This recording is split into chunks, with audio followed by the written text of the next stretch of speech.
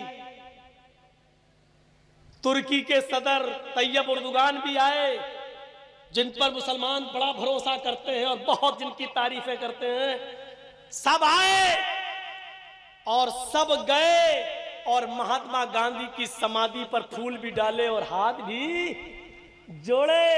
اگر ایسی سرزمین پر اگر کسی نے اپنی سلفیت کو، اپنے منہج کو، اپنے عقیدے کو اور اپنی توحید کو اگر باقی رکھا اور بچایا تو وہ صرف سعودیہ کا حکمراں تھا، محمد ابن سلمان، جس نے ہندوستان پر رہتے ہوئے مہاتما گاندھی کے راج گھاٹ پر جانے سے انکار کر دیا، کہا ان کا سمان ہمارے اندر ہے، ان کی عزت ہمارے اندر ہے، لیکن ہماری شریعت کسی کے سامنے مجھے ہاتھ جوڑنے سے منع کرتی ہے۔ اگر ہاتھ جوڑنا کسی کے سامنے جائز ہوتا تو ہم سب سے پہلے جناب محمد رسول اللہ کے مزار پر، ان کی قبر پر ہاتھ جوڑتے۔ میرے بھائیوں، سعودیہ کو کتنی گالی دے لو، سعودیہ کی جتنی چاہو توحید کر لو، لیکن توحید کے معاملے میں وہ سب سے بلند ہے، توحید کے معاملے میں وہ سب سے اونچی ہے، توحید کے ساتھ وہ کوئی کھلواڑ نہیں ہوتا ہے، توحید کے ساتھ وہاں کوئی سمجھوتا نہیں ہوتا ہے۔ اور الحمدللہ جس مسلمان کے دل میں توحید آ گئی،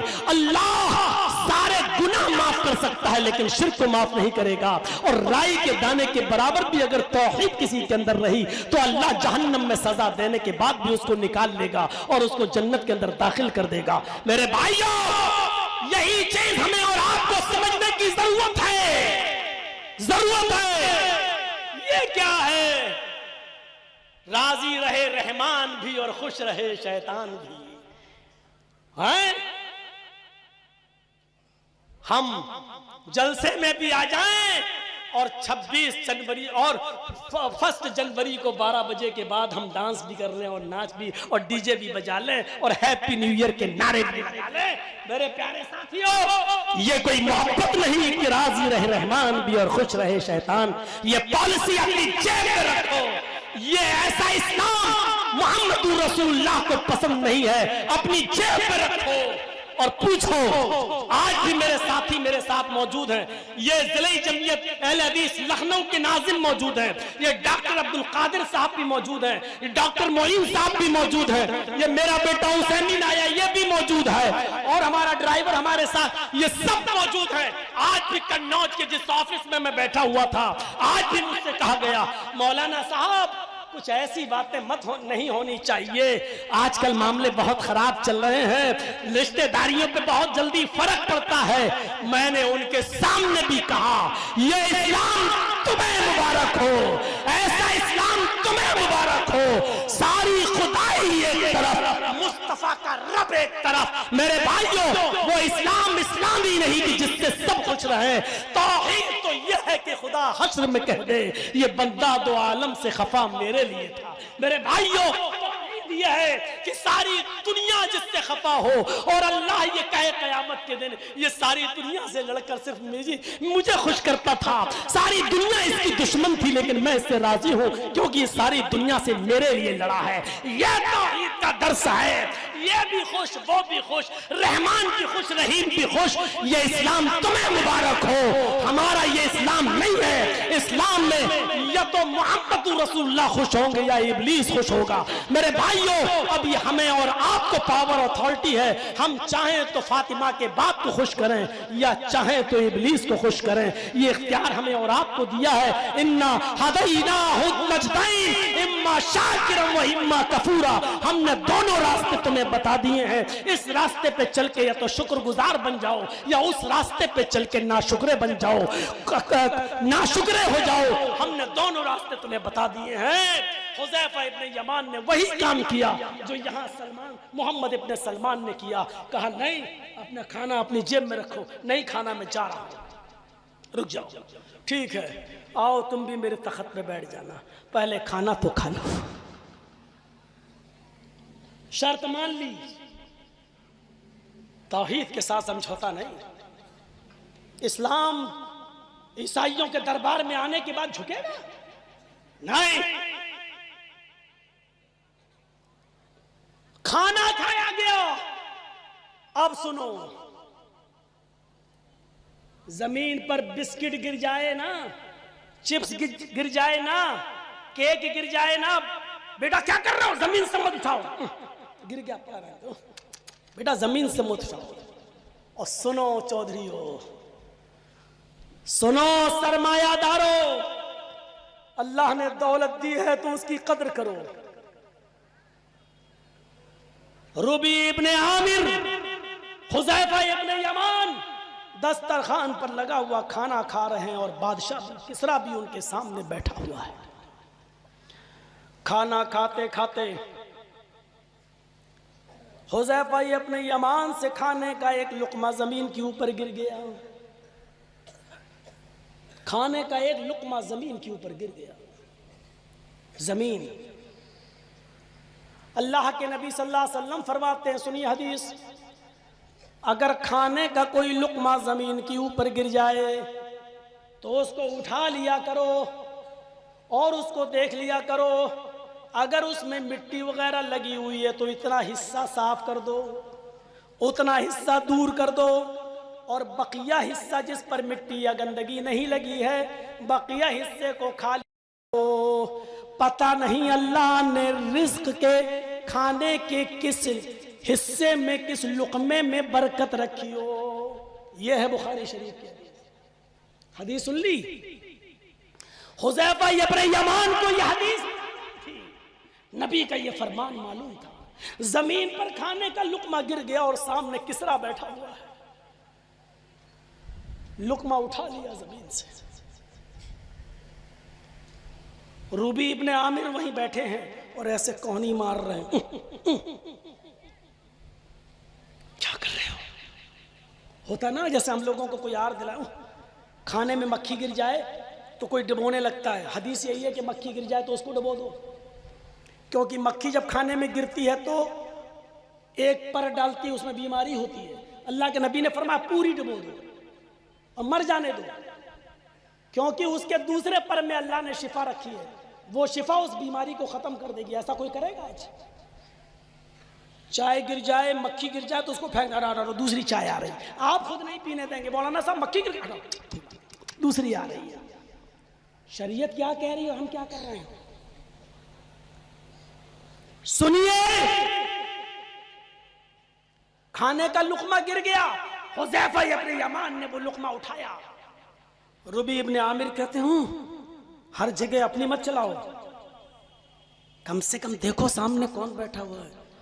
ہم کسی دوسری محفل میں بیٹھے ہیں، یہاں کے لوگ زمین پر پڑے ہوئے لقمے کو پھینک دیتے ہیں، کھاتے نہیں ہیں.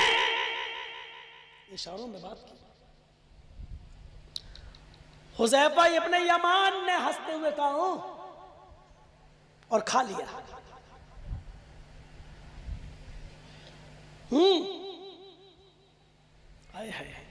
اور بادشاہ کے سامنے فرمایا، اور سنو حذیفہ ابن یمان نے کیا کہا، اپنی شادی میں منو گوشت برباد کرنے والوں، ضرورت سے زیادہ پکانے والوں، ٹھیک جائے برداشت لیکن غریبوں کو دعوت دینا منظور نہیں.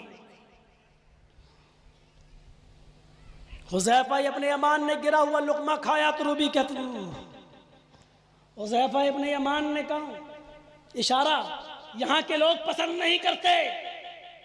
حذیفہ ابن یمان نے چیخ کر کہا، اے ربیعی، اس کھانے کے لقمے سے تم مجھے روک رہے ہو جو زمین پر گر گیا. کیا تمہیں نہیں معلوم کہ زمین پر گرا ہوا لقمہ ہمارے نبی اٹھا لیتے تھے، اس کی مٹی کو صاف کر کے کھا لیا کرتے تھے؟ کیا یہ میرے نبی کی سنت نہیں ہے؟ ربی نے کہا ہاں. فرمایا اترکو سنت رسول اللہ صلی اللہ علیہ وسلم لہؤلاء الحمقاء. تو آئے ربیعی، کیا جملہ کہا. آپ کہہ سکتے ہو مولانا جرجیس اتنا سخت بولتے ہو تم، اتنا ہارڈ بولتے ہو تم. صاحب کتنے لوگ ایسے ہیں جو آج بھی صرف ہماری حق گوئی کے خلاف ہیں، صاحب تقریر تو اچھی کرتے ہیں لیکن لیول سے اتر جاتے ہیں. لیول تم طے کرو گے. تقریر تو اچھی کرتے ہیں لیکن جذبات میں بہہ جاتے ہیں. میرے جذبات کا فیصلہ آپ کرو گے. بادشاہ کے سامنے یہ کون سے جذبات تھے؟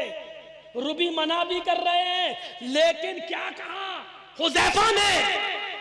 اترکو سنت رسول اللہ صلی اللہ علیہ وسلم لہؤلاء الحمقاء. علماء جانتے ہیں عربی زبان میں احمق کے معنی پاگل کے، احمق کے معنی بے وقوف کے، اور اسی کا پلورل آتا اسی کی جمع حمقاء. کیا فرمایا؟ اے ربعی، جب ہمارے نبی زمین پر پڑا ہوا لقمہ اٹھا کر کھا لیا کرتے تھے تو میں ایسا کیوں نہ کروں؟ کیا میں ان بے وقوفوں کے لیے، بادشاہ کے سامنے بادشاہ سے کہہ رہے الحمقاء، کیا میں ان بادشاہوں، ان بے وقوفوں کے لیے، ان پاگلوں کے لیے، ان پاگلوں کی وجہ سے، ان بے وقوفوں کی وجہ سے اترک سنت رسول اللہ، کیا میں رسول اللہ کی سنت چھوڑ دوں؟ کیا میں رسول اللہ کی سنت چھوڑ دوں ان پاگلوں کے لیے، ان بے وقوفوں کے لیے؟ یہ تھے ہمارے صحابہ، یہ تھے ہمارا ایمان، یہ تھا رسول کی سنت سے محبت کرنے والوں کا جذبہ کہ بادشاہ کے سامنے اور کسرا کے سامنے کہہ رہے ہیں تم تو مولویوں کے سامنے بھی سنت رسول پر بلڈوزر چلاتے ہو یار. تم تو مولویوں کے سامنے سنتوں پر چھریاں چلاتے ہو دوستو. تم تو شادیوں میں پردے کے تعلق سے، ابھی آپ نے قاسمی صاحب کی بڑی مفصل تقریر سنی. کون عمل کر رہا ہے؟ کون دیکھ رہا ہے؟ کیا کیا جا رہا ہے؟ کون سی چیز ہے آج؟ ہم تصور تو کریں، غور تو کریں. ہم کس طرح سے کہا جا رہا ہے اترک سنت رسول اللہ صلی اللہ علیہ وسلم لہؤلاء الحمقاء، کیا میں ان پاگلوں کے لیے، کیا میں ان بے وقوفوں کے لیے سنت رسول چھوڑ دوں؟ آپ اپنی اولاد کو زمین پر گرا ہوا لقمہ نہیں کھلاؤ گے. آپ زمین پر گرا ہوا لقمہ کھانا پسند نہیں کریں گے اور سیدھے ایک ہی جواب دیں گے جرجی صاحب ہم 21ویں صدی میں جی رہے ہیں، زمانہ بہت ترقی کر چکا ہے. آپ یہ کہو گے کہ آج کے زمانے میں ہم اب ڈائننگ میز پر کھانا کھا رہے ہیں صاحب، دو زانو بیٹھ کر کھانا کھانے کا رواج ختم ہو چکا ہے. میرے بھائیو آپ کتنی ہی تعویلیں کر لیں لیکن حقیقت یہ ہے کہ آج ہم ایک ایک سنت کو پیچھے چھوڑتے چلے جا رہے ہیں. آج ہمیں کسی چیز سے محبت نہیں رہ گئی ہے. حضرت عباس رضی اللہ تعالیٰ عنہ کا وہ پرنالہ جو مسجد نبوی کے چھت سے لگا ہوا تھا، ایک بار حضرت عباس کے گھر میں کچھ مہمان آئے، انہوں نے کبوتر ذبح کر دیے، کبوتر کا خون اس چھت کے اوپر رہ گیا. ایک دن بارش ہوئی اور کبوتر کا خون اس کچی زمین سے اچھل گیا اور پرنالے سے بہتا ہوا مسجد نبوی میں گر گیا.